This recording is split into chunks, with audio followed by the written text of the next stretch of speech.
In the first days of November 2022, FTX still looked like a fortress.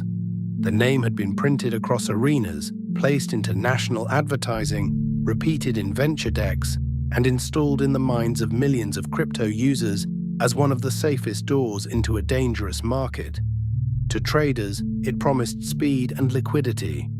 To investors, it promised a machine that could dominate a new financial frontier. To customers who did not understand every detail of digital assets, it promised something simpler: trust. Then the withdrawals began. At first, the panic did not look like a classic bank run. There were no marble columns, no tellers, no crowd pressed against the glass of a downtown branch. It happened through phone screens, browser tabs, group chats, and refresh buttons. A customer in one time zone tried to withdraw. A trader in another saw a delay. A friend sent a warning. A public post spread. The fear became contagious before any executive could slow it down. A digital bank run has its own rhythm. There is the first click, then the spinning icon, then the second click, then the search for an official statement. The longer the delay lasts, the more the customer stops thinking about yield, trading fees, or brand reputation. They think about one thing: whether they are early enough to get out. FTX had spent years building the image of a professional exchange. It looked cleaner than much of crypto, better capitalized, better connected, and more comfortable in the world of regulators, celebrities, and institutional investors. But a run is merciless because it asks only one question: can the institution return the money when everyone asks at once? That question exposed the difference between confidence and liquidity. Confidence is social. It can be manufactured through marketing, endorsements, interviews, and the glow of powerful names. Liquidity is material. It is the actual ability to meet obligations in the real world when trust collapses. As customers waited, the story changed shape. FTX was no longer only an exchange. It became a test case for an entire era of financial belief. How had a company so celebrated become so fragile? Why had so many sophisticated people trusted it? What had been hidden behind the public language of safety, risk management, and responsibility? The answer would lead backward through Alameda Research, FTX's rise, the token economy around FTT, the special privileges prosecutors later described, the crypto winter of 2022, the decision by Binance to sell, the failed rescue, bankruptcy, insider testimony, conviction, sentencing, and years of recovery work. The collapse seemed sudden because the final days were dramatic, but the conditions that made it possible had been built slowly.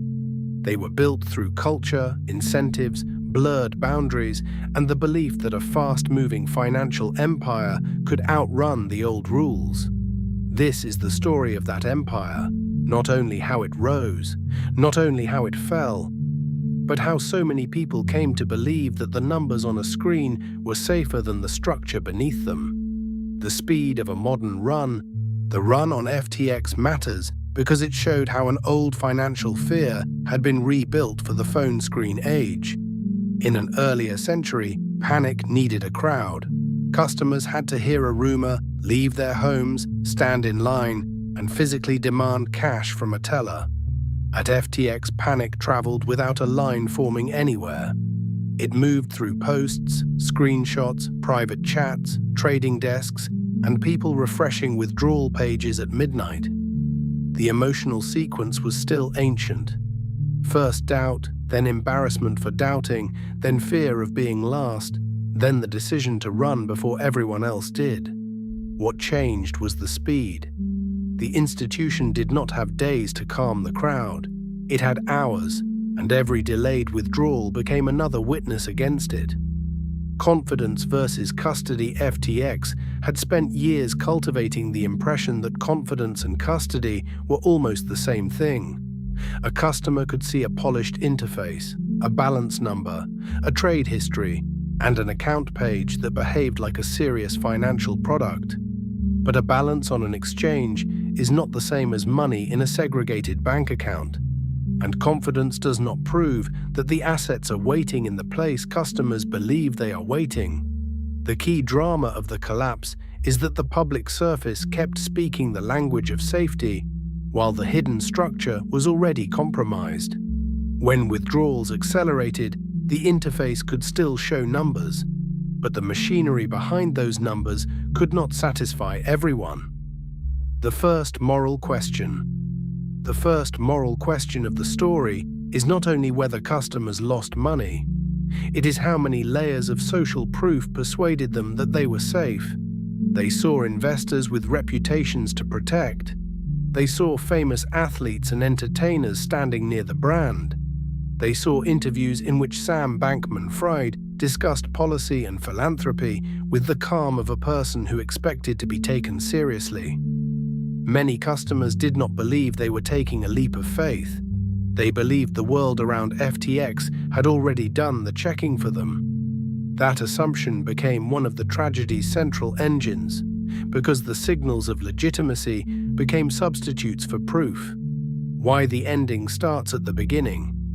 The final days make sense only if the beginning is kept in view. FTX collapsed in November 2022, but the vulnerability was older than the panic. It began with a trading culture that prized speed, a founder who treated expected value as a moral language, a sister firm with enormous appetite for risk, and an exchange that became both marketplace and funding source. The last week was a spotlight. It revealed what pressure exposed. The story therefore has to move backward before it can move forward, because the bank run did not create the weakness. It merely forced the weakness to stop hiding. The deeper scandal of the run was that it arrived after years of public reassurance. FTX had not merely said it was a crypto exchange. It had wrapped itself in the language of custody, risk systems, liquidation engines, policy maturity, and institutional seriousness. Customers did not think they were sending money into the loose pocket of a trading firm. They thought they were using a platform whose job was to keep their assets separate from the ambitions of insiders. When withdrawals slowed, the panic became personal. Some customers were professional funds with procedures, lawyers, and risk teams. Others were ordinary users who had treated FTX as the least reckless place in a reckless industry. Some were outside the United States, navigating time zones and language barriers while trying to understand whether the exchange was frozen, insolvent, or merely overwhelmed. Every hour created a new class of rumor: screenshots of pending withdrawals, reports of successful withdrawals, warnings that only some jurisdictions were moving, and speculation about whether insiders had known first. The public communications in those days made the wound worse. Reassuring posts appeared and vanished. Competitors commented. Journalists scrambled to confirm the scale of the hole. Traders treated every sentence as a market signal. The exchange's collapse became a live spectacle, unfolding not through a formal press conference, but through social media, private chats, and the anxious labor of customers attempting the same basic act: getting their own money back. That is why the opening of the FTX story has to feel like a modern disaster movie. The bank run did not look like the past, but it carried the same terror. People who believed they were depositors discovered they might be creditors. People who believed they had balances discovered they had claims. The screen still glowed, but the promise behind it had already broken. The run also exposed how little ordinary customers understood about the legal status of money on an exchange. Many users had carried over instincts from banking. If the screen shows a balance, the institution must be holding the value for me. Crypto exchanges blurred that intuition. They looked like banks, behaved like brokerages, advertised like technology companies, and existed inside a regulatory environment that many customers did not understand. FTX benefited from that ambiguity. The interface gave users a sense of possession, but the bankruptcy process later reminded everyone that possession on a screen can become an argument in court. That confusion is essential to the emotional force of the story. Customers were not only angry that prices moved against them, they were stunned that the most basic assumption had failed. They had not knowingly financed Alameda's trading losses, venture bets, political donations, real estate purchases, or lender repayments. They believed they had deposited assets at an exchange. The moment that belief broke, FTX stopped being a crypto story and became a custody story, a governance story, and a trust story. Before there was FTX, there was Alameda Research.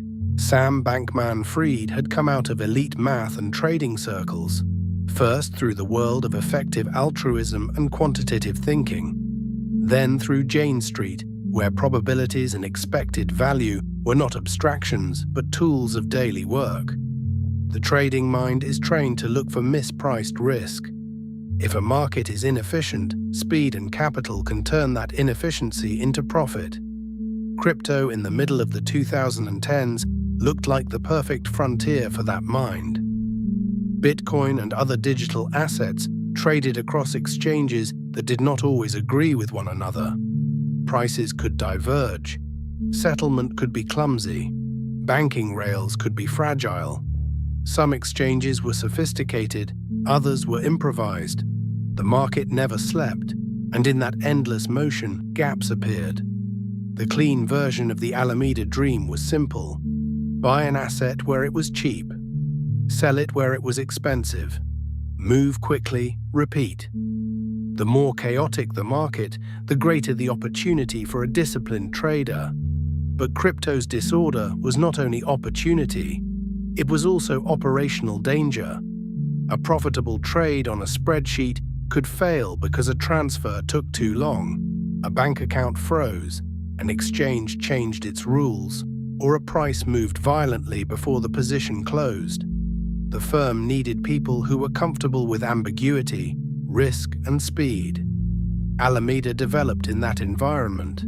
It was young, technical, ambitious, and willing to improvise. The culture valued intelligence and urgency. It also carried the danger of every fast-moving financial operation, the temptation to treat controls as obstacles rather than protections. Early success can teach the wrong lesson. When a risky process works, the process begins to feel safe. When a messy trade makes money, the mess can look like creativity. When young people beat slower institutions, they can start to believe that old rules exist, mostly because old institutions are slow. Alameda's rise mattered because it created the habits and relationships that would later surround FTX. It brought together a circle of people who trusted models, speed, and one another. It placed Sam Bankman-Fried at the center of a trading operation that depended on capital, lender confidence, and access to exchanges. It also revealed a problem. Alameda needed reliable trading venues, better tools, deeper liquidity, and infrastructure shaped around the needs of sophisticated crypto traders. In other words, the trading firm helped create the case for an exchange. FTX would be sold as the cleaner frontier. Alameda was the workshop where much of the frontier mentality had already been forged. That origin is essential. FTX did not emerge from nowhere as a neutral marketplace. It emerged from the mind of a trader and from a trading firm that would remain dangerously close to the exchange even after customers were told they were dealing with a platform built to protect them. The trader's imagination. Alameda's origin story was built around a trader's imagination. Somewhere in the world, the same coin traded at different prices, and a sharp firm could harvest the gap. That idea sounded clean, even elegant. It appealed to people who believed markets were puzzles and that intelligence could turn disorder into money. But crypto arbitrage was never a frictionless math problem. The trade existed inside banking relationships, exchange limits, settlement delays, local rules, and volatile prices. A spreadsheet might show a beautiful profit while the real world inserted hours of delay. Alameda's early culture formed in that tension between model and mess. The firm learned to move fast, tolerate chaos, and treat operational improvisation as part of the game. risk as identity, over time, risk became more than a business input. It became an identity. Alameda recruited people who could absorb ambiguity, think quantitatively, and keep working when ordinary controls would have slowed them down. That culture could be powerful in a young market, but it also carried a quiet danger. When smart people survive one risky episode, they often learn confidence instead of caution. When a messy workaround succeeds, it can be remembered as cleverness rather than a warning. In Alameda's case, the lesson of early success seems to have been that speed and intelligence could solve almost anything. The later disaster showed the limit of that belief. The lender problem, Alameda's trading ambitions, required capital, and capital often came with promises. Lenders wanted assurance. They wanted to believe Alameda's balance sheet was strong, its positions were manageable, and its access to liquidity was reliable. During bull markets, those relationships could be sustained by rising collateral values and the general belief that crypto's future would be larger than its past. But lenders are not permanent believers. When markets fall, they begin asking sharper questions. They call loans. They demand repayment. They look again at collateral that once seemed abundant. The relationship between Alameda and its lenders would later become one of the channels through which stress entered the FTX system. Why Alameda could not stay separate? The most important fact about Alameda is that it never truly stayed in the past. Even after FTX became the public face of the empire, Alameda remained bound to it through ownership, personnel, systems, and dependence. For customers, that distinction mattered because they believed they were using an exchange, not financing a trading firm. For the insiders, the distinction appears to have become dangerously flexible. Alameda had needs. FTX had customer funds, technical systems, and a public reputation for safety. The more pressure Alameda faced, the more important that connection became. The exchange that was supposed to be a marketplace became entangled with the trading firm it should have been able to keep at arm's length. Alameda's origin also has to be understood through the culture of elite trading. Sam Bankman-Fried came from a world where small edges mattered, where a difference of basis points could justify enormous activity if the probability was attractive enough. That background is important because it shaped how risk sounded inside the company. A normal person might see chaos and say stop. A trader might see chaos and ask whether the odds were worth it. In crypto's early fragmented markets, that mindset could produce real profits. But the arbitrage legend also served as a kind of founding myth.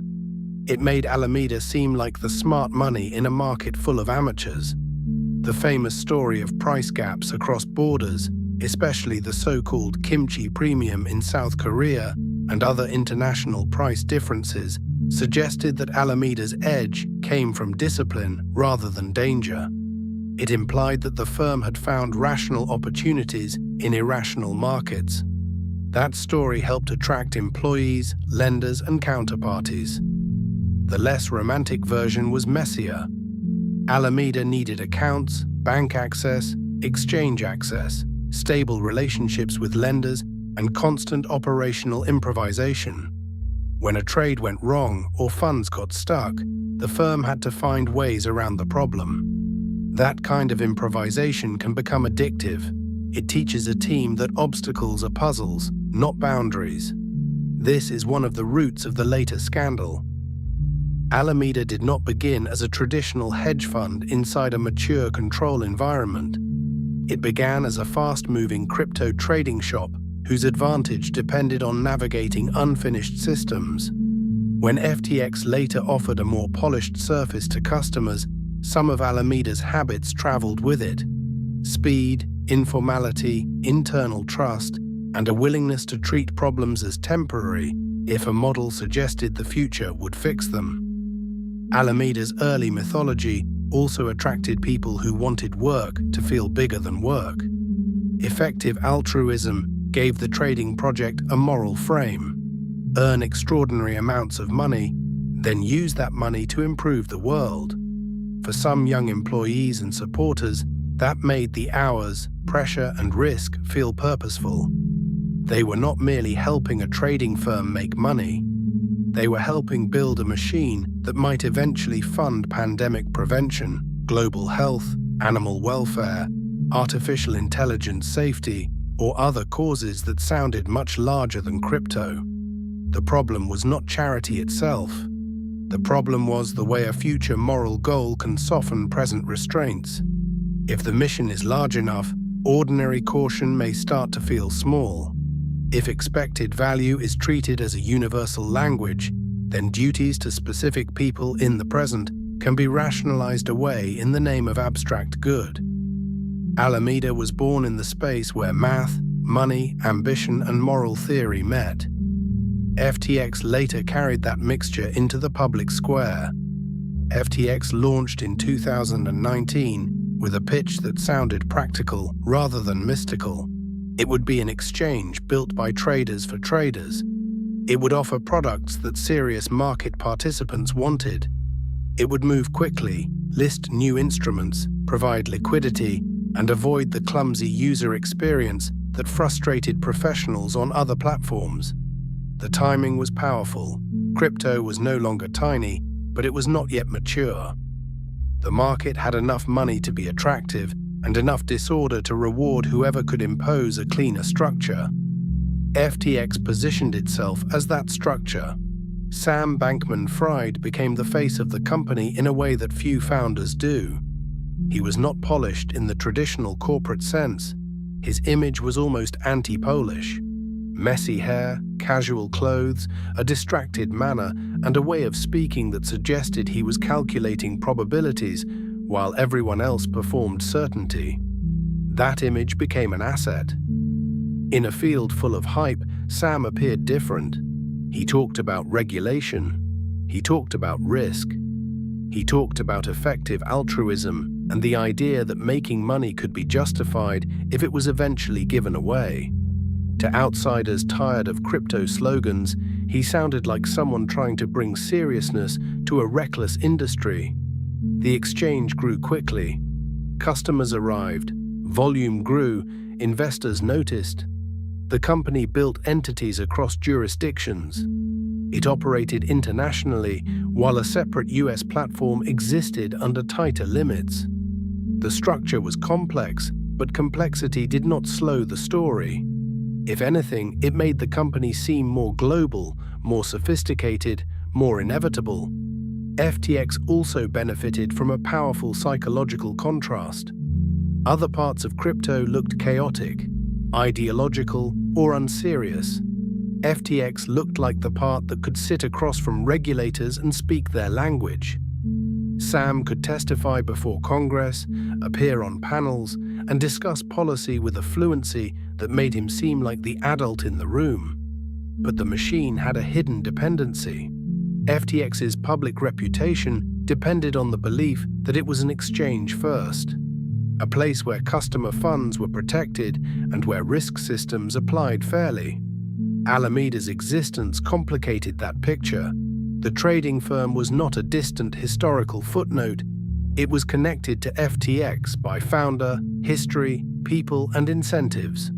Customers could not see the full machinery. They saw balances, positions, interfaces, and assurances. Investors saw growth, revenues, and a founder who seemed unusually thoughtful. Politicians saw a donor and policy voice. Celebrities saw a brand on the rise. Inside the machine, however, the question was not whether FTX looked professional. The question was whether the controls beneath the look were strong enough to survive pressure. That question would not be answered during the boom. Booms are forgiving. They hide leverage, reward confidence, and allow weaknesses to look like speed. The answer would come later when customers asked for their money back. The exchange as theater and engine. FTX was both a real trading engine and a kind of theater. The trading engine mattered because customers needed speed. margin tools, derivatives, and liquidity. The theater mattered because finance is never only code, it is also belief. The website, the app, the clean design, the tone of official communications, and the impression of institutional maturity all told customers that FTX belonged to the safer side of crypto. This mixture made the company powerful. It could attract professionals with tools and ordinary users with trust. But the same mixture also made the collapse more damaging, because the look of discipline helped conceal the absence of discipline where it mattered most. Sam, as a new kind of financial celebrity, Sam Bankman-Fried, did not look like an old Wall Street titan. That was part of the point. His public persona suggested a founder too consumed by calculations to care about status. The messy hair, shorts, rapid speech, and moral language created a character the public could understand. The awkward genius who did not want luxury so much as impact. In media appearances, he could talk about regulation without sounding hostile to it. And he could talk about philanthropy without sounding like a traditional corporate image campaign. That persona made FTX seem less like a speculative casino and more like a serious company led by someone unusually thoughtful. It was a powerful costume, whether or not everyone recognized it as one. The jurisdictional maze. As FTX expanded, its legal and corporate structure became complicated. There was an international exchange, a US platform, affiliated entities, service companies, trading relationships, and Bahamas-based operations. Complexity is not automatically suspicious. Global financial firms often require complex structures. But complexity does create a problem for outsiders. It becomes harder to know where customer assets sit, which entity owes what, who supervises whom, and what happens if the group fails. In a healthy institution, governance makes complexity manageable. In a weak institution, complexity becomes fog. Later, bankruptcy professionals would describe a shocking lack of ordinary controls, showing that FTX's complexity had not been matched by mature oversight. The missing adult supervision. One of the most striking lessons of FTX is that a multi-billion-dollar company can grow faster than its control environment. Mature finance is boring for a reason. It requires segregation of duties, reliable accounting, independent risk review, board oversight, audited records, and people empowered to say no. FTX had the aura of a mature institution, but the inner circle remained small, young, intensely connected, and concentrated around the founder. In the boom, that concentration looked like founder-led speed. In bankruptcy, it looked like fragility. The machine could process trades around the world, yet still lacked the basic internal guardrails that would have been expected at a far smaller financial firm. FTX's growth also depended on the product feeling smarter than the rest of the industry. Traders liked the interface. They liked the range of products. They liked that the exchange seemed built by people who understood liquidation mechanics, collateral, margin, and derivatives. That mattered because a professional platform can create a sense of trust, even before a customer thinks about governance. If the tool feels better, people infer the company must be better. Sam's persona amplified that inference. He was strange enough to seem authentic, and that authenticity became part of the sale. The messy hair, the casual clothes, the League of Legends references, the compressed speaking style, the claims about sleeping on a beanbag. The repeated insistence that money was mainly useful because it could later be donated. All of it made him seem separate from the polished fraudster archetype. Many people are suspicious of a slick salesman. Fewer people are prepared for the possibility that anti-Polish can itself become Polish. As FTX expanded, it accumulated the outward features of permanence. It had subsidiaries, naming rights, institutional investors, policy staff, exchange licenses in certain jurisdictions, and an army of lawyers and advisors around it. Yet the bankruptcy later revealed that basic corporate records, governance, cash controls, and reliable accounting were shockingly weak for a firm of its size. The company looked modern from the outside and improvised from the inside. The machine therefore had two faces. To a customer, it was an exchange. To a trader, it was a fast venue. To a politician, it was a policy stakeholder. To a celebrity, it was a sponsor. To investors, it was a high-growth financial infrastructure company. But inside the critical boundary between FTX and Alameda, the machine operated with a flexibility that customers had never knowingly accepted. The international structure added another layer of difficulty. FTX.com served customers around the world, while FTX US presented itself as a separate, more restricted platform for American users. There were affiliates in the Bahamas, Japan, Europe, Australia, and other jurisdictions.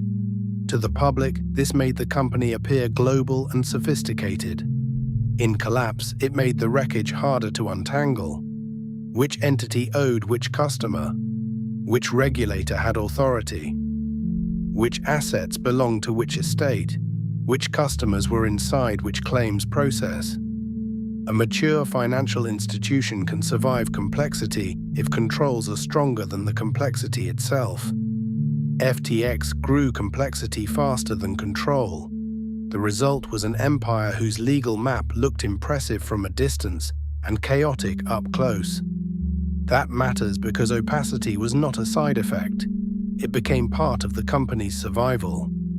The harder it was for outsiders to understand the structure, the easier it was for confidence to fill the gap.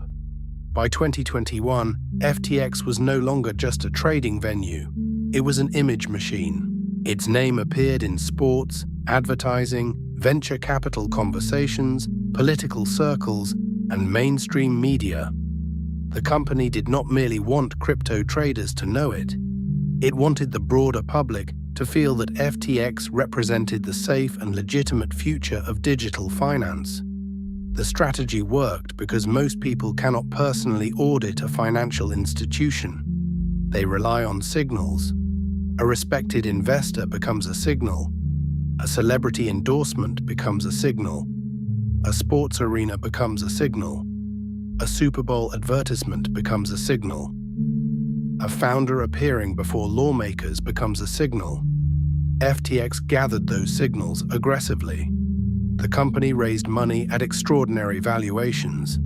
The Miami Heat Arena carried the FTX name. Tom Brady and other public figures appeared near the brand. Advertisements reached people who did not spend their days reading order books or studying exchange risk engines. To a retail customer, the message was not technical, it was emotional. This one is legitimate.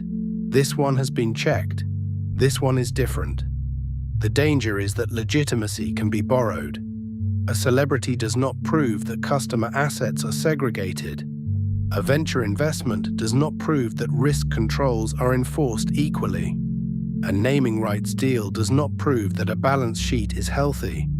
A founder's moral language does not prove that governance exists. Yet in the real world, those signals matter because people are social. They look around.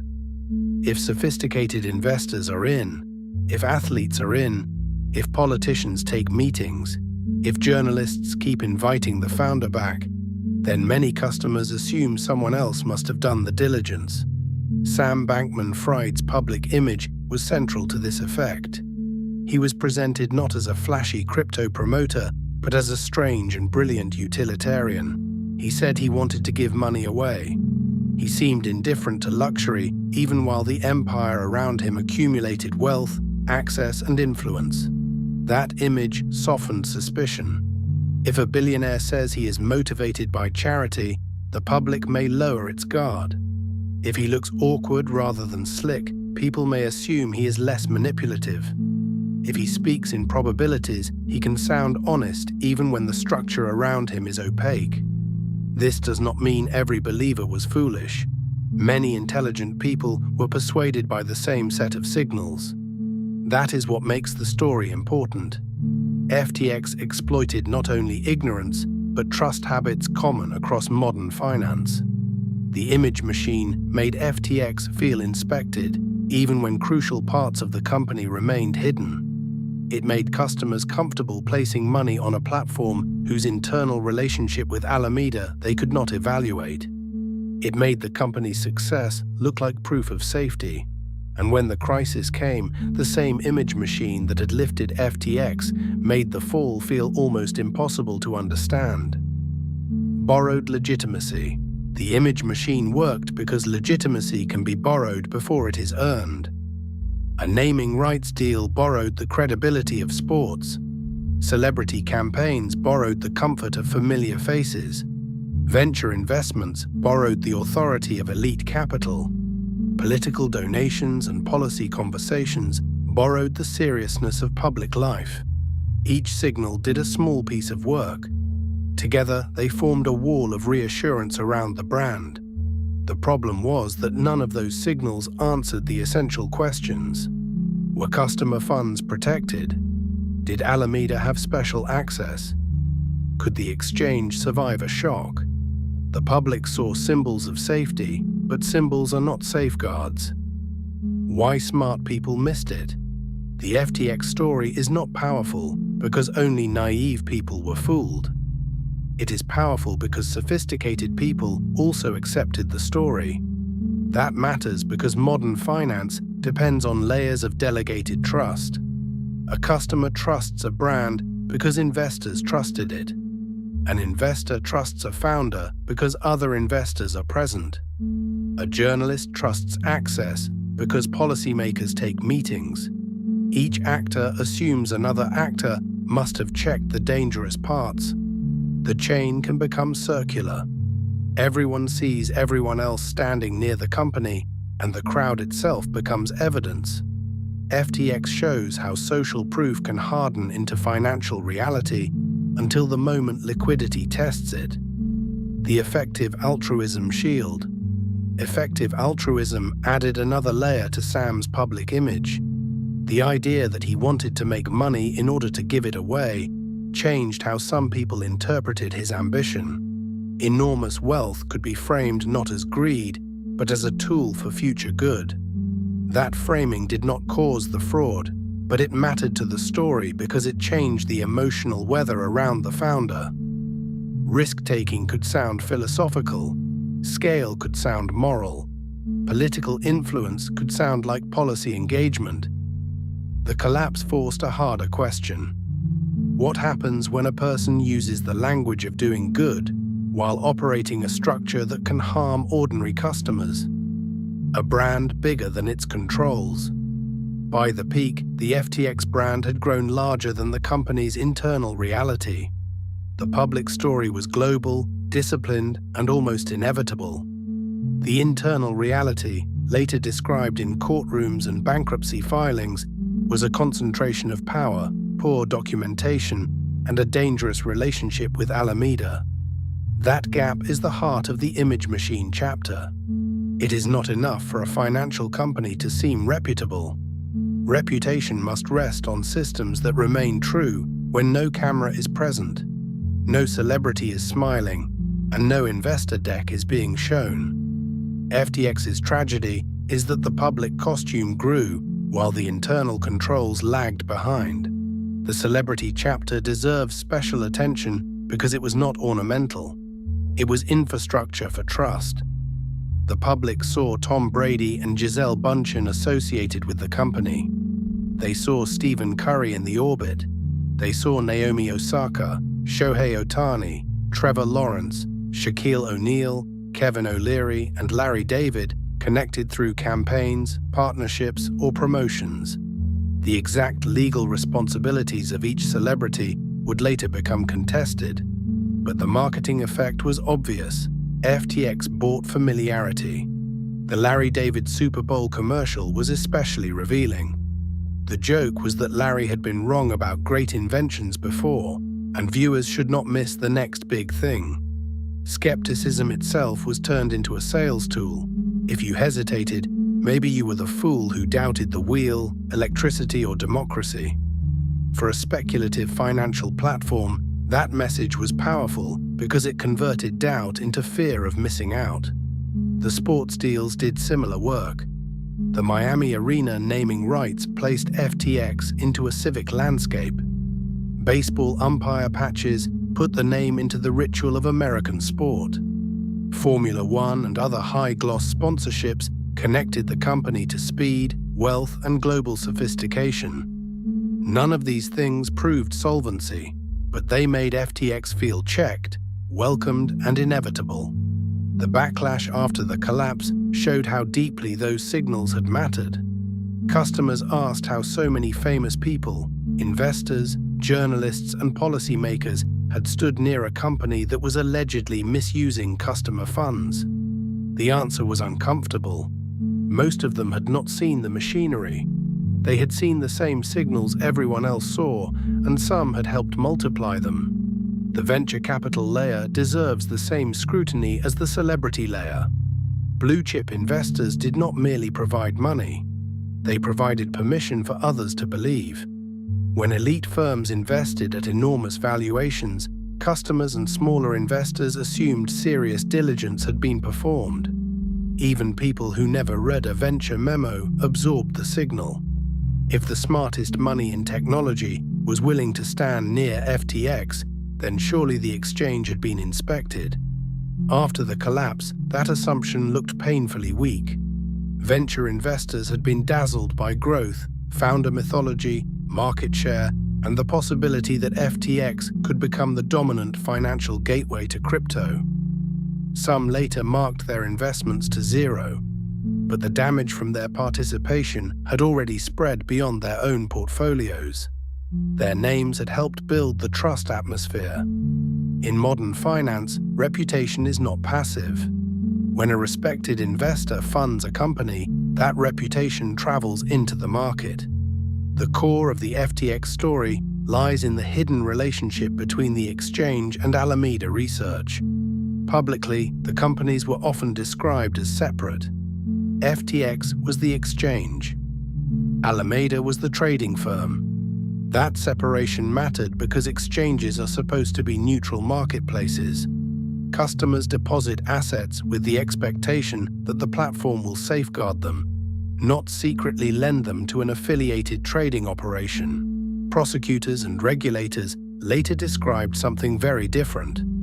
Customer funds deposited with FTX were diverted to Alameda. Alameda received special treatment on the exchange. It could draw on a huge line of credit. It had privileges that ordinary customers did not have. Some risk controls that should have restrained it did not operate in the same way. The details were technical, but the moral structure was not. Customers believed their assets were held for them. The government argued those assets became available to Alameda and the wider empire. This is why the phrase "customer funds" matters so much. In finance, the difference between company money and customer money is sacred. A business can take risks with its own capital. It can fail. Investors can lose money. But customer assets are different. They are entrusted for a purpose. FTX's public promise depended on that distinction. The exchange looked like a place where balances represented reality. Behind the scenes, according to the government's case, the boundary had been crossed. Once crossed, the boundary was hard to restore. Alameda could use funds to cover losses, support borrowing, make investments, finance expansion, and maintain the appearance that the structure was stronger than it really was. As long as customers did not all ask for their money at once, the system could continue. That is the terrifying feature of many financial frauds. They can operate for a long time because the lie does not have to satisfy everyone every day. It only has to satisfy ordinary flows. Deposits come in, withdrawals go out. Investors hear the story. Lenders receive documents. The surface remains calm. Underneath, pressure accumulates. The hidden doors also changed the meaning of Alameda's trading. A trading firm taking losses is one kind of problem. A trading firm taking losses while supported by customer funds from an affiliated exchange is another. The first can be a failed business. The second can become a crime. FTX's defenders would later emphasize chaos, poor controls, and mistakes. The prosecution emphasized decisions, knowledge, and deception. The jury ultimately accepted the government's view. Hidden doors made the empire possible. They also made its collapse devastating. The meaning of a back door. In the FTX story, the phrase hidden door is not only a technical accusation, it is a moral image. Customers thought they were entering a marketplace where rules applied evenly. Prosecutors and cooperating witnesses later described special treatment that allowed Alameda to do things ordinary customers could not do. Whether explained through code, accounts, exemptions, or privileges, the core issue was the same. One participant had access that contradicted the public understanding of the platform. That is devastating for an exchange because exchanges depend on neutrality. If the house has a favored player, the market is no longer what customers believed it was. Customer funds become flexible. The most dangerous phrase in a financial collapse is often not a dramatic confession. It is a subtle internal assumption that money can be moved now and explained later. Once customer funds become flexible in the minds of decision-makers, the boundary has already been breached. The institution may still operate. The website may still load. Executives may still speak confidently in public. But the ethical structure has changed. Funds that customers understood as theirs are treated as resources inside a broader corporate problem. FTX's collapse became catastrophic because the exchange's customer assets were allegedly used to support Alameda's obligations and losses, turning a trading firm's stress into a customer disaster. Engineering without governance. Technology can enforce rules only when the humans designing the system want those rules enforced. FTX had engineers capable of building fast, sophisticated trading infrastructure. But a system can be technically impressive and governed badly.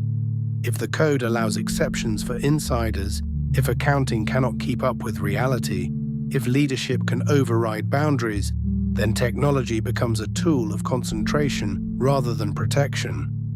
Gary Wang and Nishad Singh would later become important witnesses because they sat near the technical heart of the machine. Their testimony helped translate abstract accusations into mechanisms jurors could understand: privileges, balances, messages, and choices. The silence around the boundary. A healthy company makes important boundaries loud. It repeats them, audits them, documents them, and punishes violations. At FTX, the boundary between exchange customers and Alameda appears to have become quiet among the people most responsible for protecting it. That silence was not neutral. It allowed the public story to continue while internal reality drifted farther away. The tragedy is that many customers did not know they needed to ask whether Alameda could draw on FTX resources. They thought the basic answer was obvious. The later court records showed that the obvious answer had not governed the insider's behavior. The phrase "allow negative" became one of the most important pieces of the trial because it reduced a complex scandal into a simple question. Could Alameda do something ordinary users could not? Gary Wang testified that code changes gave Alameda the ability to maintain a negative balance. The technical details mattered, but the moral meaning mattered more. An exchange is supposed to enforce rules. If one affiliated trader can pass through the wall, the exchange is no longer neutral. Prosecutors also focused on the enormous line of credit Alameda could access. The numbers discussed at trial were staggering, and they made the public risk engine look almost theatrical. Ordinary customers could be liquidated. Alameda could keep going. Ordinary customers trusted the platform. Alameda could draw on resources tied to the platform. The public interface said one thing, the internal permissions said another. This hidden door system did not remain a sterile technical issue. It connected to venture investments, loans to executives, political donations, real estate, lender repayments, and the effort to preserve the empire during crypto winter. Customer funds, according to the government's case and regulatory complaints, were not merely sitting in the wrong account by accident. They became a source of financing for the broader FTX Alameda project. That is why this part of the movie must stay concrete. The scandal is not only vibes, arrogance, or bad risk management. It is permissions, balances, internal accounts, liquidation exemptions, lender documents, and customer money flowing into places customers did not authorize. The hidden door was both code and culture, a technical exception made possible by a leadership culture that believed it could manage the consequences. The hidden door story also raises a basic question about engineering ethics. Code can look neutral, but code reflects decisions. Someone decides who can borrow, who can be liquidated, who can override rules, who can see balances, who can change permissions, and who gets alerted when something breaks. In FTX's case, witnesses described technical features that gave Alameda a radically different relationship to the exchange than ordinary users had. This is why the role of engineers became central at trial. Gary Wang and Nishad Singh were not peripheral witnesses. They helped explain how a financial promise became a software reality. The jury did not need to become expert programmers to understand the moral issue. If an exchange tells customers it has risk controls, but its code exempts the founder's trading firm from the consequences other traders face, then the code is part of the deception. Alameda Research became the pressure point inside the FTX empire. Caroline Ellison, who eventually led Alameda, stood at the center of that pressure. She was young, mathematically trained, and deeply involved in the trading firm. She also had a personal relationship with Sam Bankman-Fried, which made the story even more human and complicated. Alameda's apparent strength depended partly on assets that were difficult to value under stress.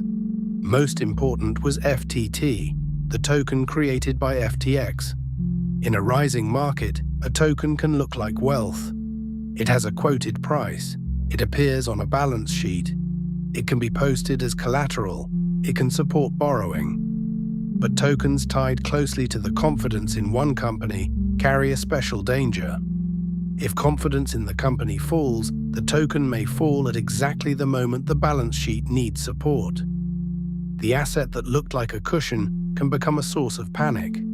That circularity was central. FTX's reputation supported FTT. FTT supported Alameda's balance sheet. Alameda's needs placed pressure on FTX. FTX customer funds, according to prosecutors, helped support Alameda. Each part leaned on another part. During the boom, this could look like integration. During a crisis, it looked like a structure holding itself up by its own reflection. Caroline later testified about Alameda's borrowing, balance sheets, and the use of FTX customer funds. Her testimony mattered because it gave the jury an inside view of decisions that outsiders could only infer. She described pressure from lenders, versions of balance sheets, and the gap between what the public believed and what insiders understood. The human dimension is important. Financial collapses are often described through numbers, but numbers are produced by people. Someone chooses what to include on a balance sheet. Someone chooses what to tell a lender. Someone decides whether to disclose a risk. Someone decides whether the story must continue one more day. FTT also reveals how fragile wealth can be when it depends on belief. A dollar is not riskless, but it is widely accepted. A highly illiquid exchange-affiliated token is different. Its value can evaporate when holders suspect that other holders will rush to sell. That made Alameda's reliance on FTT dangerous even before the world understood the full relationship between the companies. Once outsiders began to focus on the token, they were not only questioning an asset, they were questioning the architecture of the empire. The FTT story is not a side plot. It is the place where accounting, market psychology, affiliate risk, and public confidence all met. Caroline Ellison's position. Caroline Ellison's role is essential because she stood at the point where personal relationship, professional responsibility, and financial pressure intersected. She was not a distant employee. She had led Alameda, worked inside the inner circle, and had a complicated personal history with Sam Bankman-Fried. At trial, her testimony carried the force of proximity. She described how Alameda's debts, FTX customer funds, and Sam's direction fit together from inside the operation. That does not make her a simple hero. She pleaded guilty to her own crimes. But her testimony gave jurors a map of decisions that the public had previously seen only through fragments. FTT as confidence collateral. FTT, the exchange token connected to FTX, became one of the strangest symbols of the empire. In a bull market, a token tied to a rising exchange could appear valuable. It could sit on balance sheets and help support the impression that the group had resources. But the logic was circular. The token's value depended heavily on confidence in FTX, and FTX's apparent strength could be supported by the token's value. Circular confidence is dangerous because it looks stable until trust breaks. When people began to question the real market depth and durability of FTT, the token no longer looked like solid collateral. It looked like a mirror. The balance sheet problem before the leak. The balance sheet leak became famous, but the underlying problem existed before the public saw it. Alameda's reported assets included large amounts connected to tokens whose value depended on market confidence, including FTT. Against that stood liabilities, loans, and obligations that could become urgent in a downturn. The question was not simply whether a number on a page was large. The question was whether those assets could be sold for anything like their stated value during stress. In finance, liquidity matters because a theoretical asset cannot pay a real creditor if selling it would destroy its own price. The emotional cost inside Alameda testimony from the trial revealed a human atmosphere that was not glamorous.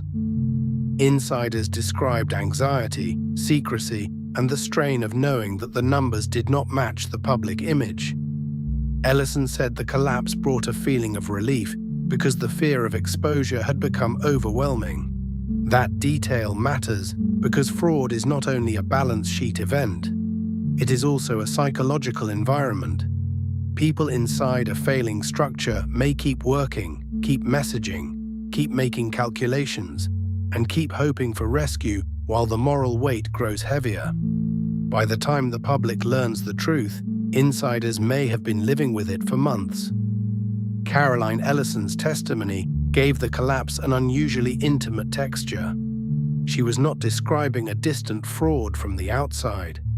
She was describing the atmosphere inside Alameda, the fear of lender calls, the knowledge that customer funds had been used, the preparation of alternative balance sheets, the emotional pressure of working under Sam's influence, and the strange relief she said she felt when the truth finally came out.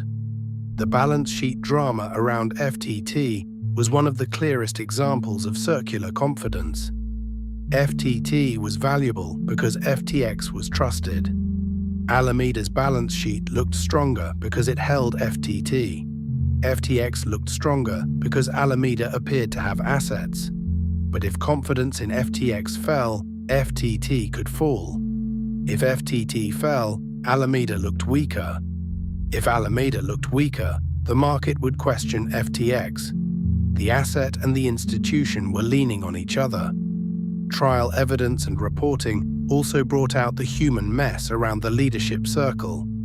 Past romantic relationships, proposed changes in Alameda leadership, excluded documents, and the possibility of shutting Alameda down before realizing the hole was too large. These details were not gossip in isolation. They showed how personal trust, professional authority, and financial exposure had merged inside a company handling billions in customer assets. In a traditional institution, Conflicts like these would demand formal controls. At FTX and Alameda, the same small circle made decisions across trading, engineering, politics, public messaging, and crisis management.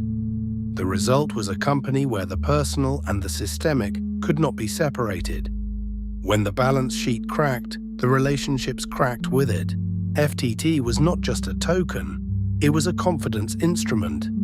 Exchange tokens often promise benefits such as fee discounts, buybacks, or ecosystem utility, but their deepest value comes from belief in the exchange itself.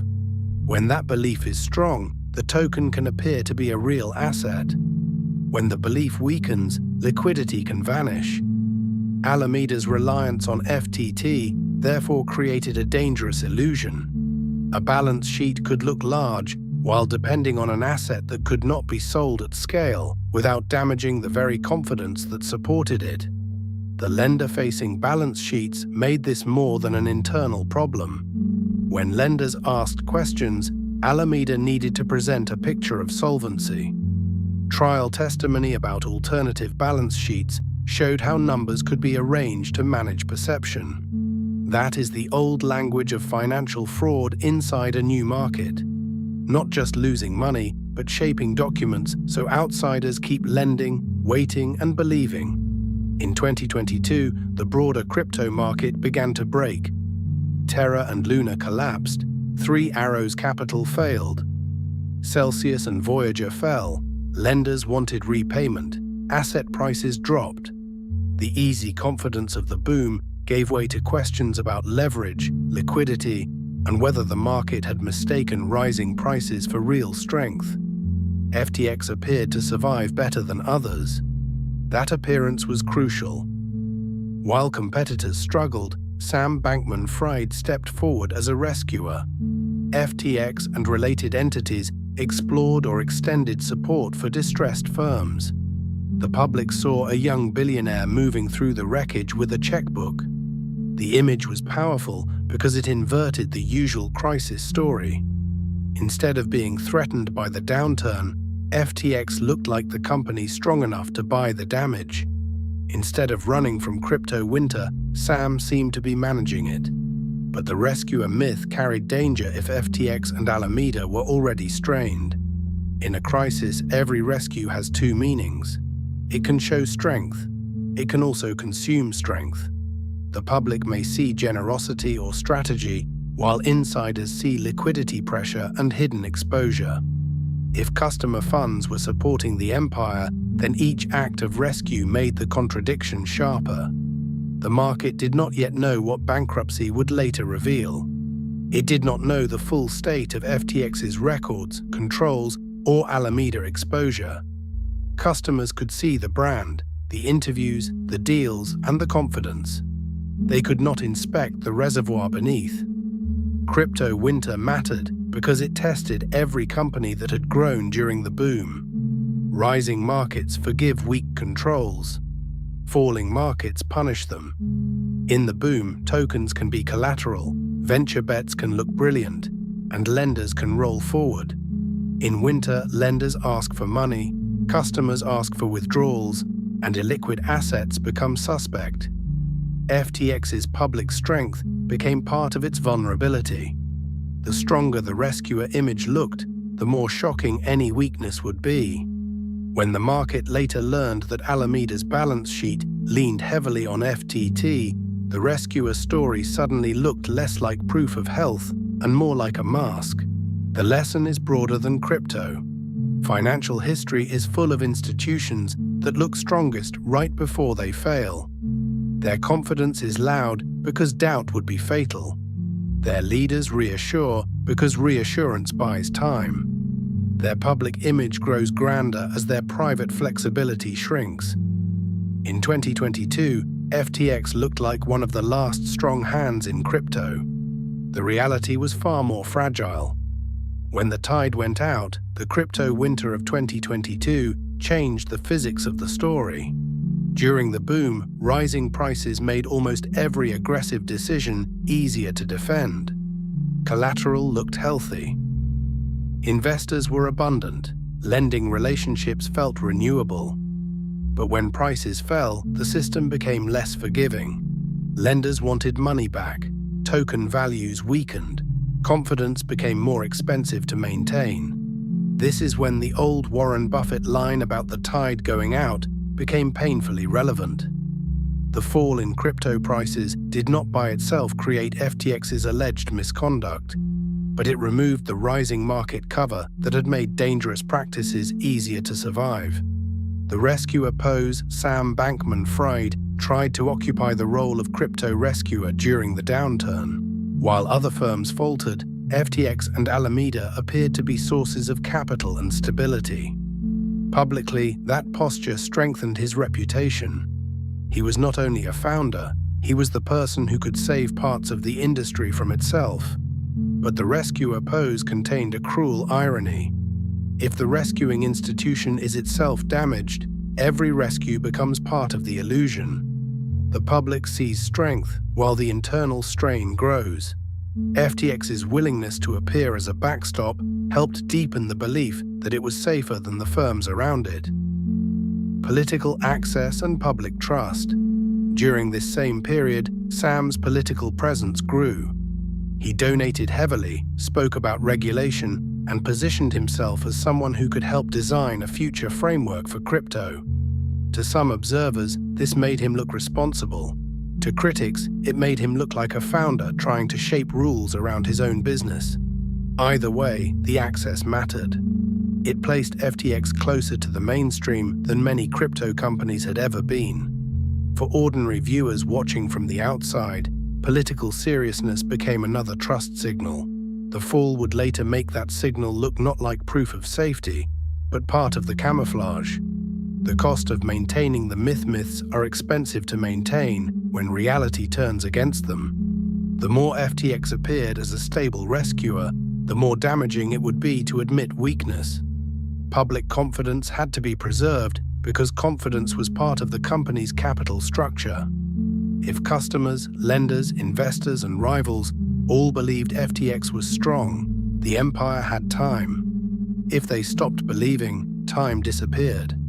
This created a dangerous incentive to keep projecting strength even as internal conditions worsened. By late 2022, the gap between myth and reality had become too wide to hold. The rescuer myth was one of Sam Bankman-Fried's most effective public roles. After Terra and Luna collapsed, after Three Arrows Capital imploded, after Celsius and Voyager entered distress, crypto needed someone who could appear calm. Sam stepped into that vacuum. FTX looked like a lender of last resort. The public narrative suggested that while others had been reckless, FTX had kept enough discipline to buy assets, provide credit, and stabilize the industry. The irony was brutal. The more FTX looked like the last strong institution, the more dangerous it became to admit weakness. Public confidence was not merely helpful, it was oxygen. If lenders, customers, and counterparties believed FTX was safe, the empire had time. If they stopped believing, every hidden weakness became urgent at once. The rescuer posture also softened journalistic and political scrutiny. Sam was not only a crypto billionaire, he was the billionaire willing to talk regulation, bailouts, pandemic prevention, charity, and market structure. That made him useful to people who wanted crypto to have a respectable face. It also made him dangerous, because a respectable face can postpone hard questions. By the middle of 2022, the contradiction was extreme. FTX was publicly associated with stability, while Alameda was under stress from loans, losses, and falling collateral values. The market saw a savior. Insiders saw a balance sheet problem that kept getting harder to hide. Crypto winter also changed the moral atmosphere around FTX. During a boom, customers forgive rough edges because everyone seems to be making money. During a downturn, the same rough edges become evidence. The collapse of other firms should have made customers more cautious, but FTX's rescuer posture inverted the lesson. Instead of asking whether FTX had similar hidden risks, Many observers concluded that FTX must be stronger because it was surviving while others failed. That inversion is common in financial manias. The last institution standing can look safe precisely because the weaker ones have already fallen. But sometimes the last institution is not safe. Sometimes it is simply the one whose weaknesses have not yet become visible. FTX's apparent strength in 2022 was therefore one of the most dangerous parts of the story. It delayed skepticism at the moment skepticism mattered most. On November 2, 2022, reporting about Alameda's balance sheet changed the market's understanding of FTX. The report suggested that a large portion of Alameda's apparent assets were connected to FTT, the token created by FTX. To outsiders unfamiliar with crypto, that may have sounded technical. To traders, it was alarming. If Alameda's balance sheet depended heavily on a token tied to FTX itself, then the separation between the exchange and the trading firm looked weaker than advertised. A balance sheet can be a map, but it can also be a warning. It shows not only what a company claims to own, but what that company may be forced to sell when pressure arrives. If the asset is liquid and widely trusted, it can support survival. If the asset depends on confidence in the very institution under pressure, it can accelerate collapse.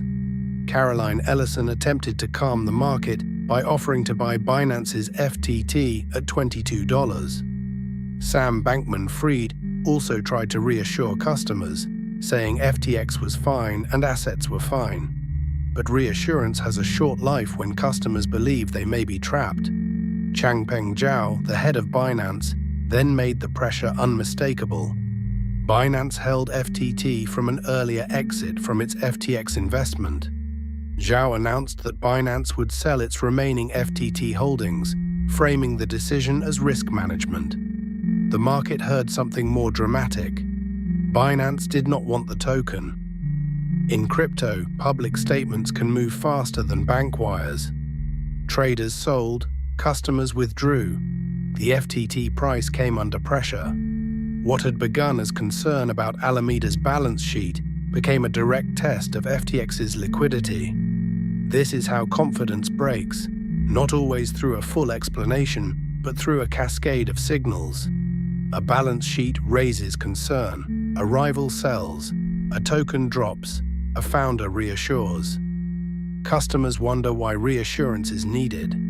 Withdrawals accelerate. For a healthy exchange holding customer assets one-to-one, the run would have been painful but survivable.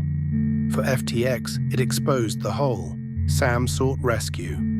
Binance briefly announced a non-binding plan to acquire FTX, subject to due diligence. For a moment, the market imagined a lifeboat. Then Binance walked away.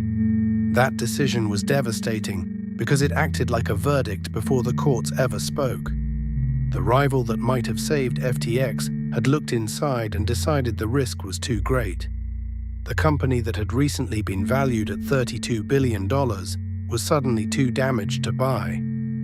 The leak as ignition, the CoinDesk report on Alameda's balance sheet, did not single-handedly destroy FTX. It acted more like ignition in a room already filled with gas. The public saw that a large portion of Alameda's apparent assets were tied to tokens connected to the FTX ecosystem, especially FTT. That raised a brutal question. If confidence in FTX weakened, would Alameda's balance sheet weaken at the same time? The answer mattered because the two firms were not truly independent in the way customers expected.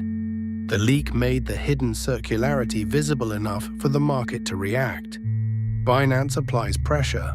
Changpeng Zhao's announcement that Binance would sell its FTT holdings transformed concern into crisis. In ordinary corporate rivalry, a competitor's move might be dismissed as opportunistic. In this case, it struck the center of the confidence structure. If Binance sold, the price of FTT could fall. If FTT fell, Alameda's apparent strength could weaken. If Alameda weakened, questions about FTX would intensify. If FTX customers panicked, withdrawals would accelerate. The chain reaction was not mysterious. It was exactly the kind of feedback loop that fragile financial structures fear most. Tweets cannot stop math. In the final days, public communication became part of the drama. Assurances were issued, deleted, contradicted, and overwhelmed by events. Tweets can slow panic only if they are backed by liquidity. They cannot manufacture missing funds. They cannot turn illiquid assets into cash at par. They cannot make customers forget that others are withdrawing. The contrast between public reassurance and private scramble became one of the most damning aspects of the collapse.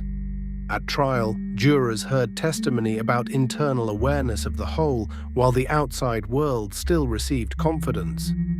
The failed rescue, for a brief moment it looked as if Binance might buy FTX and save customers from the worst. That possibility gave the story a false pause, a breath between panic and ruin.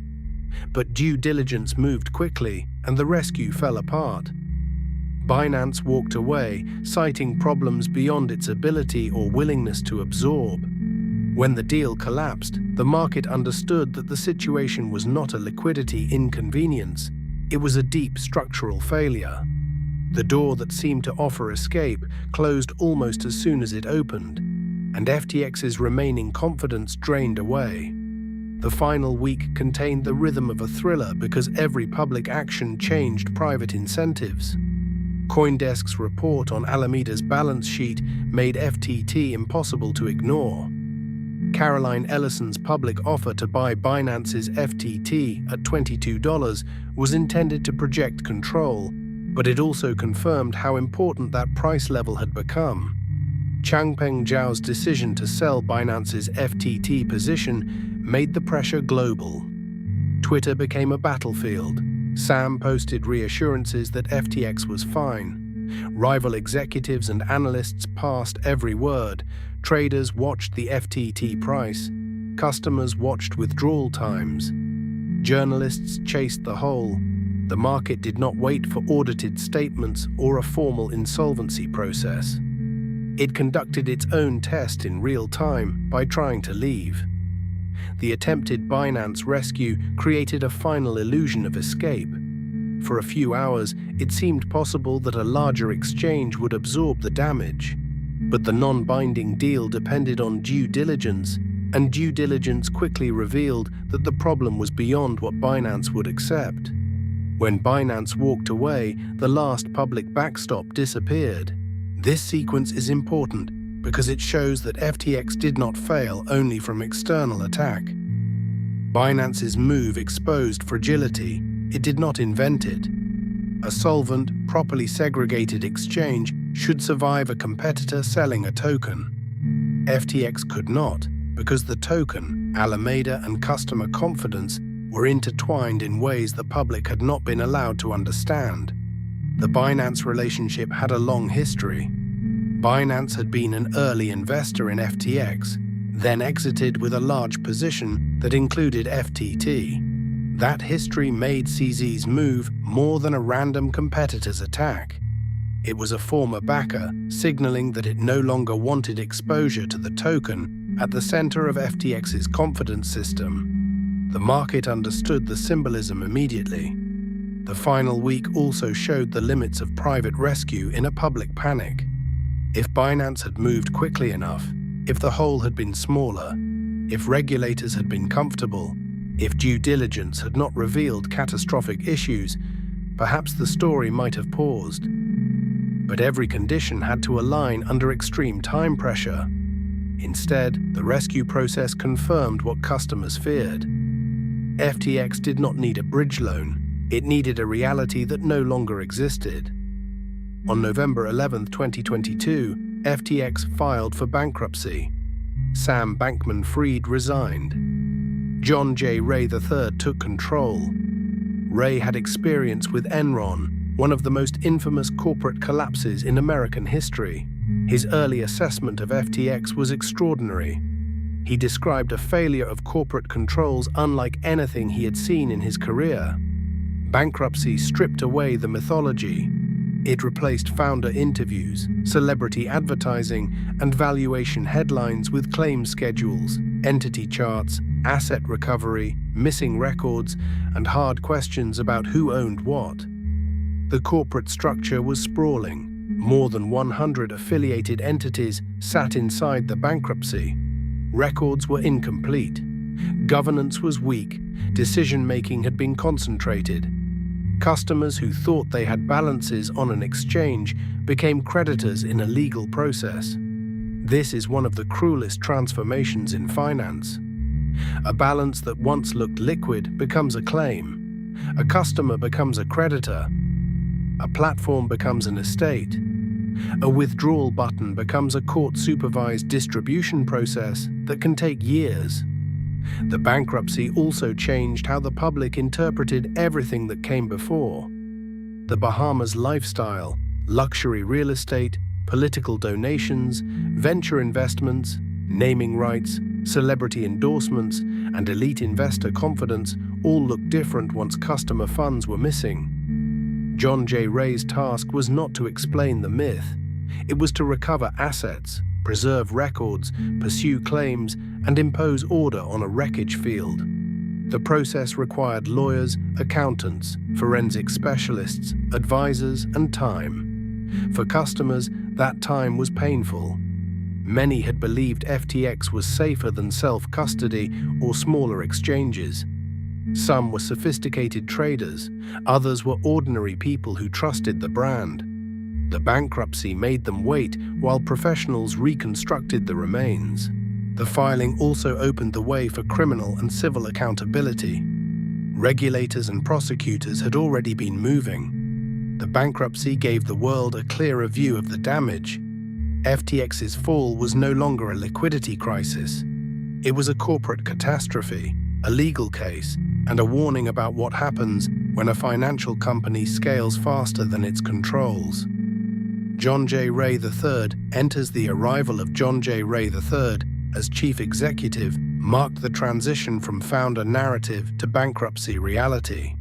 Ray had helped manage the wreckage of Enron, so his name carried a particular meaning in American business history. His early statements about FTX were devastating. He described failures of corporate controls that shocked even someone with deep experience in major collapses. This mattered because it moved the story beyond crypto volatility. FTX was no longer merely a failed exchange in a risky market. It was a case study in governance failure at extraordinary scale. The customers become creditors. Bankruptcy changes the identity of victims. A customer who believed they had money on an exchange becomes a creditor inside a legal estate. That shift is cold and bureaucratic, but it defines the aftermath. People who once clicked a withdrawal button now had to follow claims processes, court updates, deadlines, and recovery estimates. Some were retail users with life-changing losses. Others were funds, firms, or professional traders. Their stories differed, but they shared the same basic injury. The promise of access had been replaced by a legal process they did not choose. The search for assets. The bankruptcy team had to locate, secure, value, and recover assets across a sprawling international mess. Crypto wallets, investments, cash, venture stakes, records, subsidiaries, and claims all had to be sorted. The process was slow because the failure had not left behind a clean filing cabinet. It left behind disorder. Recovery work in a case like FTX is not dramatic in the cinematic sense, but it is essential. It is the painstaking work of turning wreckage into distributions. Each recovered dollar represented a small reversal of the chaos that had swallowed customer balances in November 2022. Why recovery does not erase the harm. Later recovery projections became more optimistic than many victims first expected, partly because assets and claims improved in value.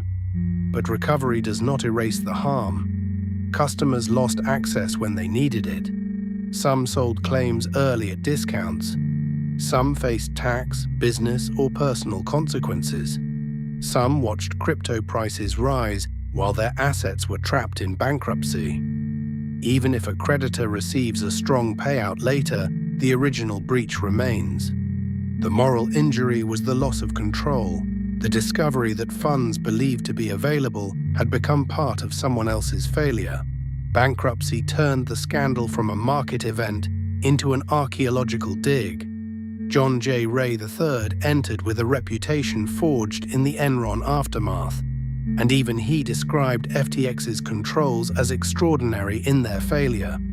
The estate had to locate wallets, secure assets, reconstruct records, evaluate hundreds of entities, deal with hacks, coordinate with foreign proceedings, and communicate with customers who had gone from users to creditors overnight. The customer experience of bankruptcy was its own punishment. People who once expected instant withdrawals had to learn about claim schedules, disputed claims, KYC checks, tax forms, distribution service providers, portal deadlines, and court approvals. Some sold claims early at discounts because they needed cash or lost faith. Others waited and watched crypto prices change while their balances were valued through the bankruptcy process. The recovery story later became more optimistic than many expected. Asset recoveries, investment values, and the claims process allowed the estate to announce substantial distributions. But that improvement did not erase the original harm. A delayed recovery is not the same thing as uninterrupted custody. Customers lost time, control, opportunity, and trust. The wreckage also exposed how many different worlds FTX had touched. Retail customers, hedge funds, venture firms, charities, political campaigns, athletes, celebrities, employees, Bahamas regulators, US prosecutors, bankruptcy professionals, and crypto rivals. The company had become a hub of modern finance culture, and when it collapsed, every spoke shook. The bankruptcy estate also had to confront public anger over valuation. Crypto prices moved after the bankruptcy date, and some customers felt that even a strong dollar recovery failed to capture the upside they lost while assets were trapped. That dispute revealed another layer of the harm. Losing access to assets during a volatile market is not simply losing a static amount of money. It is losing choice, the choice to hold, sell, transfer, hedge, pay debts, or walk away. The claims market added a further twist. Some distressed investors bought customer claims at discounts, betting that recoveries would exceed the price paid. For original customers, this could feel like another indignity. The legal process created a marketplace where patience and liquidity became advantages. The collapse therefore redistributed not only money, but bargaining power. Those who could wait often did better than those who needed cash quickly. In December 2022, Sam Bankman-Fried was arrested in the Bahamas. Only weeks earlier, he had been giving interviews and describing the collapse as a failure of oversight and risk management.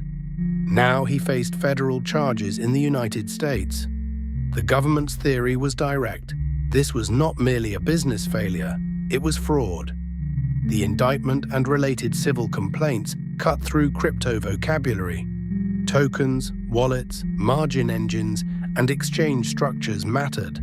But the core allegation was old. Customers were told their money was safe. Insiders used it for something else. Former insiders became essential to the case. Caroline Ellison, Gary Wang, and Nishad Singh cooperated with prosecutors. Their testimony gave the jury a view from inside the structure. They explained special privileges, customer funds, misleading statements, lender documents, and the relationship between FTX and Alameda. Caroline Ellison's testimony was especially powerful because it connected technical mechanics to human decisions. She described Alameda's borrowing, the pressure of lenders, versions of balance sheets, and the role Sam played in decisions. The story was no longer an abstract chart. It was a series of choices made by people under pressure. The trial began in October 2023. Prosecutors portrayed Sam Bankman-Fried as the architect of a massive fraud hidden behind a responsible public image. They argued that he lied to customers, investors, and lenders while using FTX money to support Alameda and the broader empire. The defense argued that FTX was chaotic, that mistakes had been made, that risk management failed, and that Sam did not intend to steal. It was a story of negligence and collapse rather than deliberate deception. Sam testified in his own defense.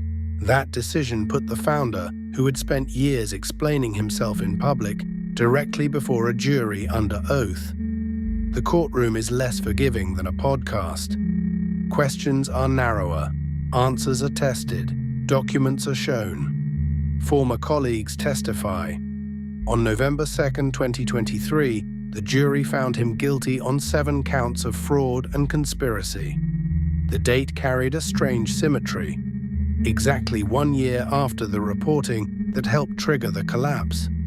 The verdict ended the public myth in legal form. The awkward billionaire who had promised responsibility was now a convicted fraudster. The Bahamas to New York, Sam Bankman-Fried's arrest in the Bahamas moved the story from financial collapse into criminal accountability. Extradition brought him to New York, where the language changed again. The public was no longer hearing only about liquidity, bankruptcy, and missing assets. It was hearing charges, wire fraud, securities fraud, commodities fraud, money laundering-related conspiracy counts, and campaign finance-related accusations. In court, the empire had to be explained to jurors who did not need to become crypto experts.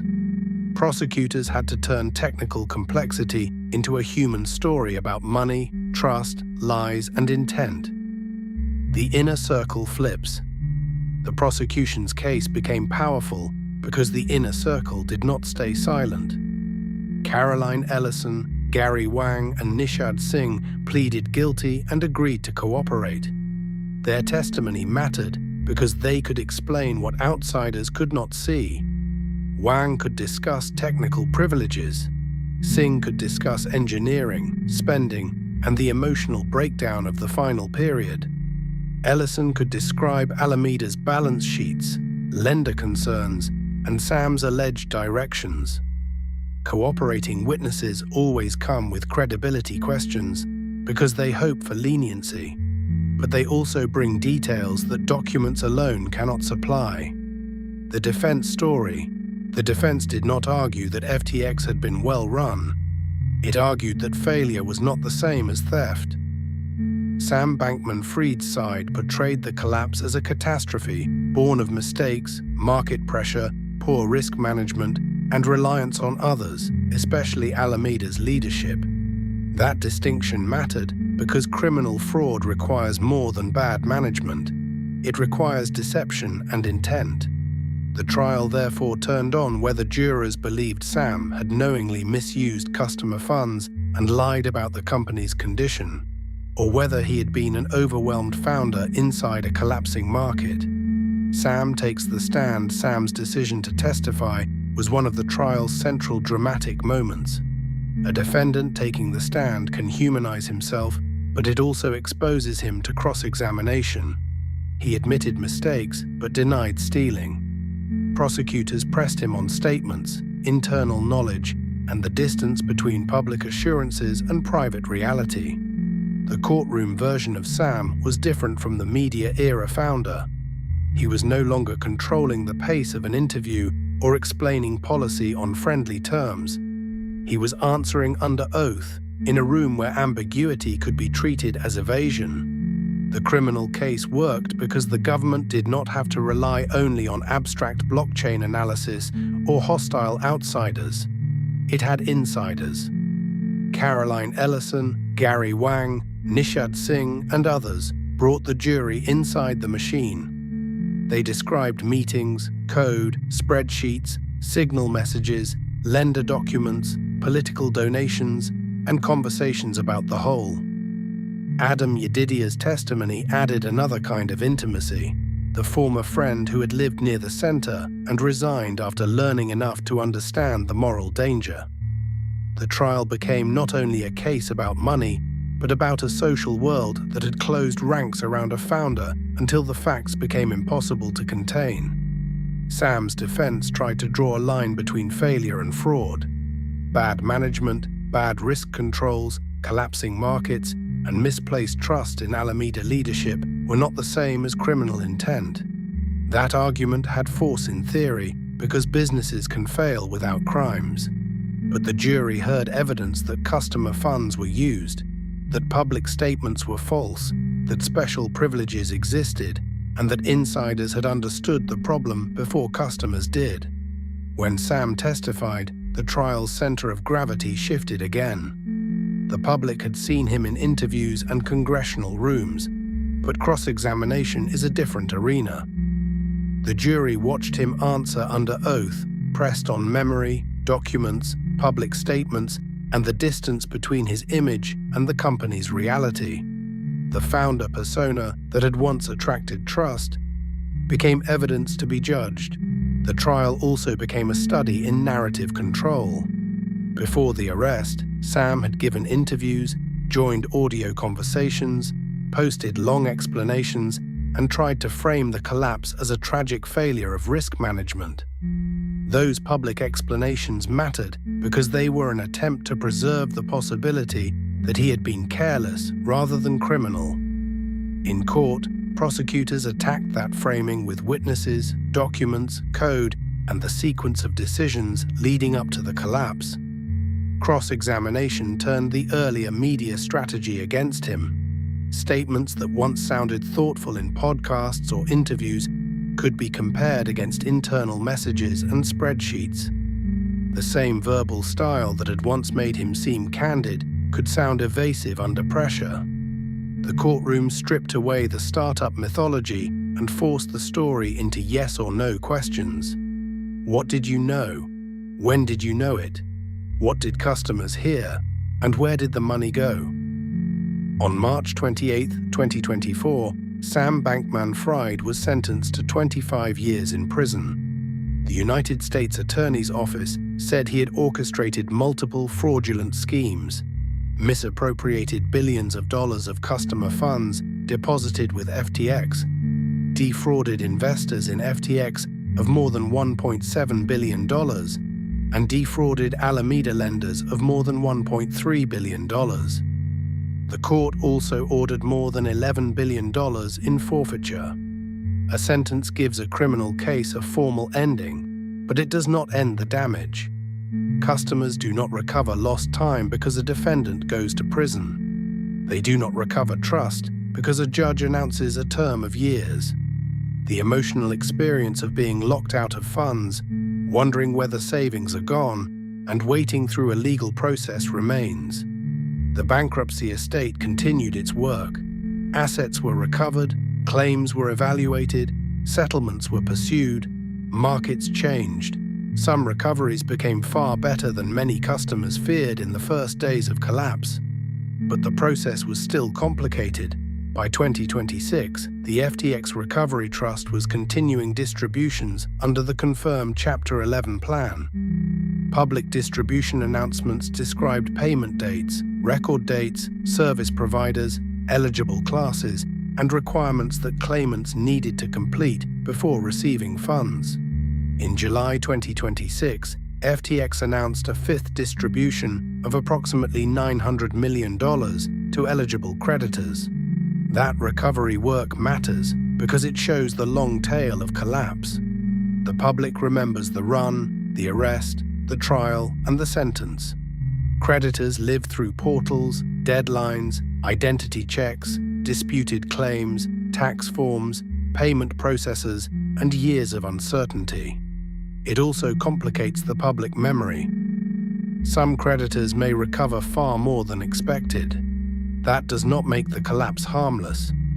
Recovery measured through bankruptcy claims is not the same as never losing access to assets. It does not erase the misuse of trust, the uncertainty, or the years of legal dependency. FTX's Wreckage became a machinery of partial repair. Lawyers and advisors could recover assets. Courts could impose structure. prosecutors could secure convictions. But the original trust could not be restored in the same form. Once customers learn that the number on a screen may not mean what they thought, the lesson lasts. The verdict lands. The guilty verdict in November 2023 marked the collapse of the founder myth in legal form. Jurors convicted Sam Bankman-Fried on 7 felony counts. The decision did not require them to solve every philosophical question about crypto or effective altruism. It required them to decide whether the evidence proved fraud and conspiracy beyond a reasonable doubt. Their answer was yes. For many customers, the verdict offered recognition even if it did not immediately restore money. It said that what happened was not merely a market accident. A jury had found criminal responsibility. 25 years. In March 2024, Sam Bankman-Fried was sentenced to 25 years in federal prison. The sentence was less than prosecutors sought, but severe enough to define the case for history. The judge weighed the scale of the fraud, the risk of future conduct, and the harm to victims. Sentencing transformed the abstract phrase accountability into years of a human life. It also sharpened the contrast at the center of the story. A founder once valued in the billions, once courted by investors and policymakers, now reduced to a prison sentence and a cautionary name. Appeals and finality. The legal story did not end at sentencing. Sam appealed, arguing that errors had affected the trial and conviction. In June 2026, a federal appeals court rejected his bid to overturn the conviction and sentence. That update matters because it gives the movie a firmer endpoint. The collapse is no longer only recent chaos. It has passed through trial, sentencing, and appellate review. The legal system has not answered every civil, financial, or philosophical question raised by FTX, but it has answered the central criminal question against Sam Bankman-Fried: the recovery machine. Meanwhile, the FTX bankruptcy estate and recovery trust continued the less visible work of returning value to creditors. Distribution plans, claim checks, payment providers, and court approvals became the vocabulary of repair. This is not as dramatic as the collapse, but it is where many victims' practical hopes lived.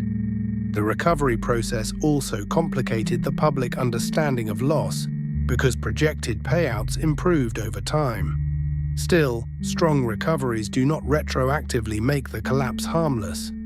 They show that even after a catastrophic breach, patient legal and financial work can claw value back from disorder.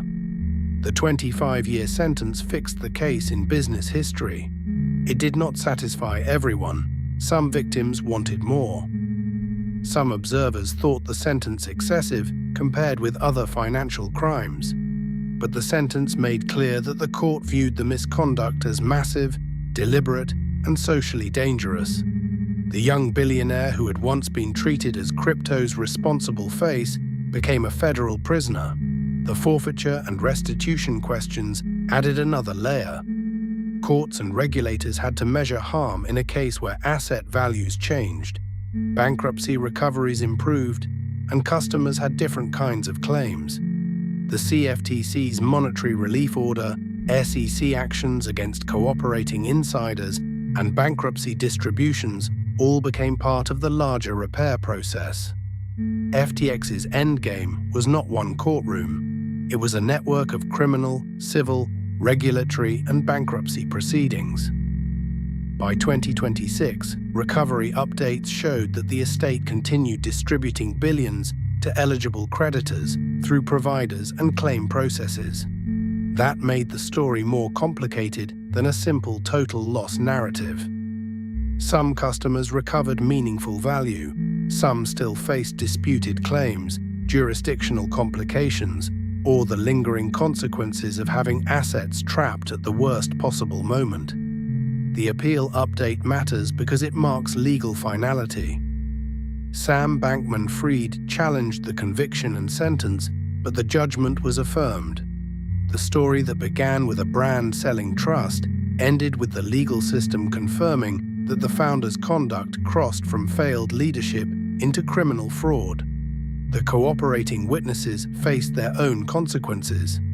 Caroline Ellison, Gary Wang, Nishad Singh, and Ryan Salami each became part of the accountability landscape in different ways. Their cooperation, pleas, sentencing outcomes, and regulatory settlements showed how the law sorted a group scandal into individual responsibility. Some insiders helped prosecutors. Some accepted blame. Some argued about relative culpability. The public, meanwhile, tried to understand how a group of young people had been allowed to control so much with so little external restraint. Recovery did not end the legacy. It complicated it. A case with strong creditor distributions can still be a historic fraud because the wrongfulness lies in the misuse and deception, not only the final arithmetic. If a thief returns stolen property years later, the theft does not disappear. FTX's recoveries matter, and they softened some outcomes, but they do not transform a broken duty into acceptable risk. FTX matters because it was never only a crypto story. It was a story about how modern trust is manufactured. A platform design created trust, celebrity created trust, venture capital created trust, political access created trust, moral language created trust, a founder's strange personal brand created trust. Each signal reinforced the others until many people stopped asking what controls actually existed beneath them. The collapse showed that signals are not safeguards. A famous investor is not an audit. A sports arena is not segregation of customer assets. A celebrity advertisement is not a risk committee. A congressional hearing is not proof of honest books. A founder's intelligence is not governance. A moral mission is not a control environment. In finance, the old rules often look boring because they were written by previous disasters. Segregation of customer assets, independent oversight, reliable books, audited statements, real boards, and clear conflicts policies are not glamorous. They are defenses against the oldest temptations in money: to hide losses, borrow against confidence, and use other people's assets to survive one more day. FTX wrapped old temptations in new language. It spoke of crypto, tokens, exchanges, wallets, and effective altruism. But the danger at the center was ancient. Customer money was trusted to insiders. Insiders had doors. Outsiders could not see. Confidence held until it did not. Sam Bankman-Fried's rise was built on speed, charisma, and the promise that a new kind of financial empire could do better than the old one. His fall revealed that technology does not abolish fiduciary duty. It can only make betrayal move faster. The warning applies beyond crypto. Any market can confuse image with substance.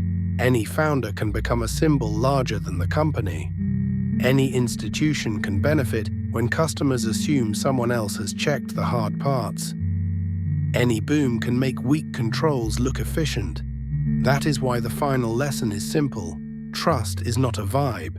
It is not a brand, a slogan, a valuation, a stadium name, or a celebrity campaign. Trust is a duty, and when that duty is treated as fuel for ambition, the future can collapse in days.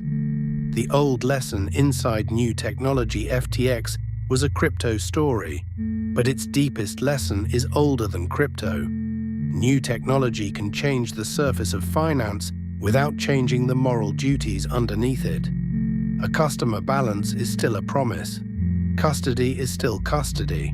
A marketplace still needs neutrality. Leverage still becomes dangerous when hidden. Collateral still fails when its value depends on confidence. A founder's brilliance still does not replace governance. The tragedy of FTX is that many people treated the newness of the market as if it had repealed old obligations. It had not. Signals are not safeguards. The story also revealed how easily modern audiences confuse signals with safeguards.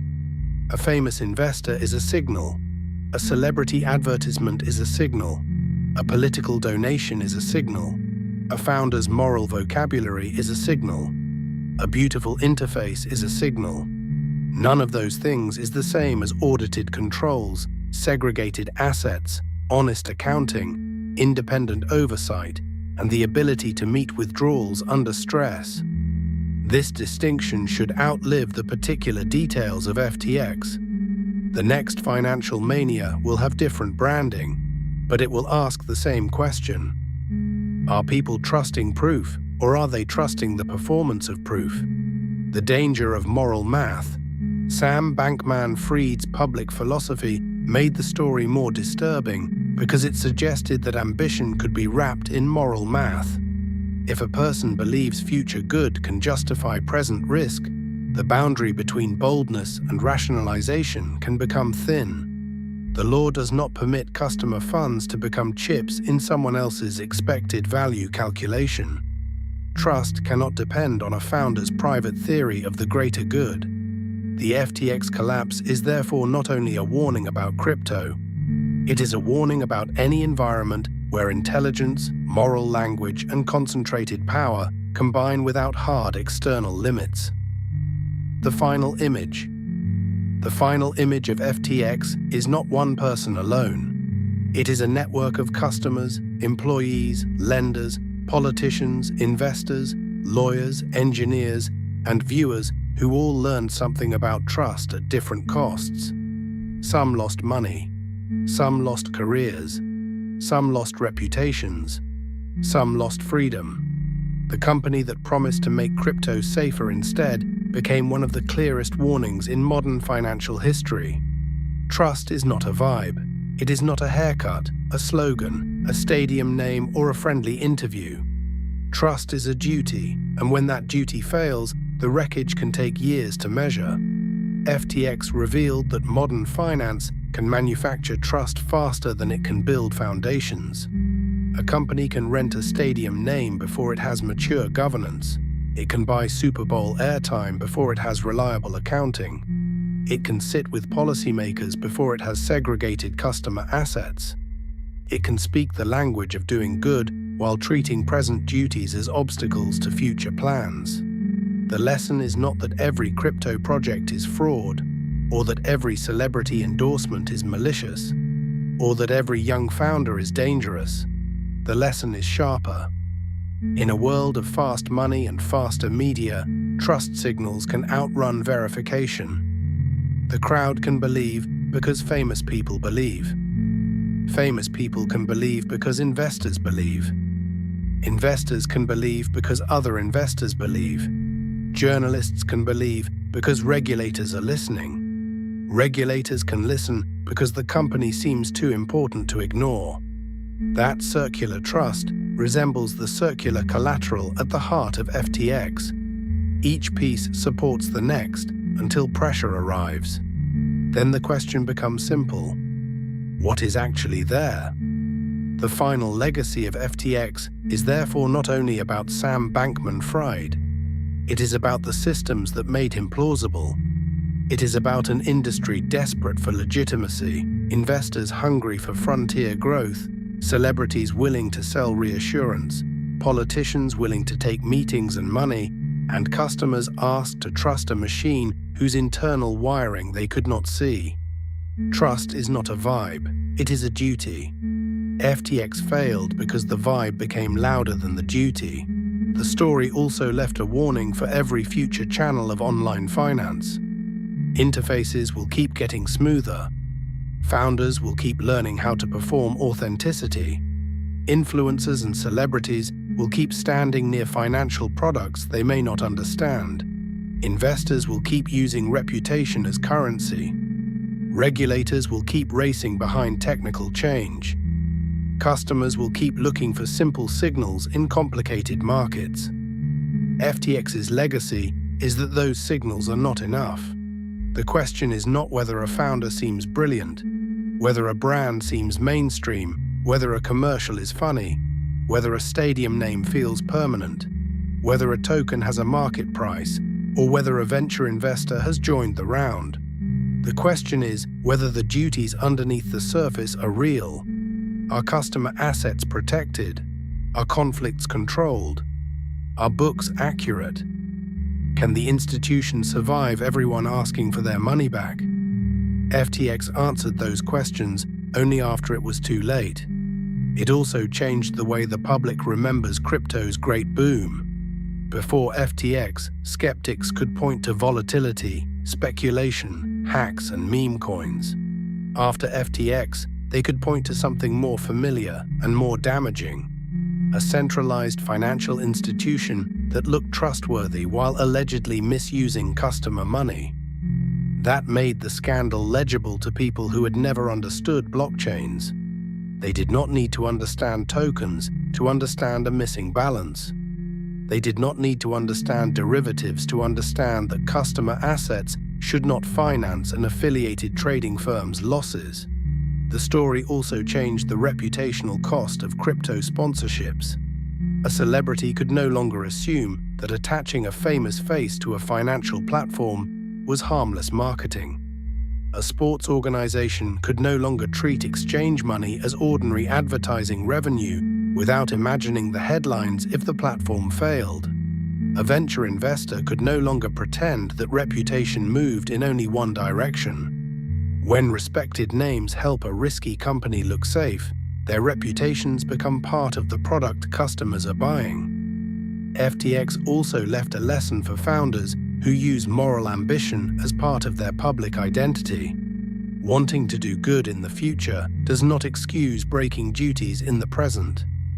A founder cannot borrow from unnamed customers today because a spreadsheet says the future might produce enough surplus to help the world tomorrow. The law is not built around private expected value calculations. Trust is built around boundaries. When those boundaries fail, the people harmed are not abstractions. They are the customers refreshing withdrawal pages at midnight, the employees watching careers collapse, the creditors waiting through bankruptcy, and the families who believed the safest brand in crypto had already been checked by someone else. The final irony is that FTX's technology was never the most futuristic part of the story. The most futuristic part was the speed at which legitimacy could be assembled. A founder could become a policy voice, celebrity partner, sports sponsor, billionaire philanthropist, media character, and political donor almost simultaneously. The old, slow work of institutional trust was replaced by a fast collage of signals. That collage looked modern. The failure underneath it was ancient. In the end, FTX belongs beside the great financial scandals, not because it was identical to them, but because it repeated their oldest lesson in a new costume. Enron had its complexity. Madoff had his aura of exclusivity. Theranos had its founder mythology. FTX had crypto, effective altruism, celebrity marketing, and a user interface that made custody feel simple. Each scandal tells a different version of the same warning. When trust becomes a performance, the audience may not see the missing foundation until the stage gives way.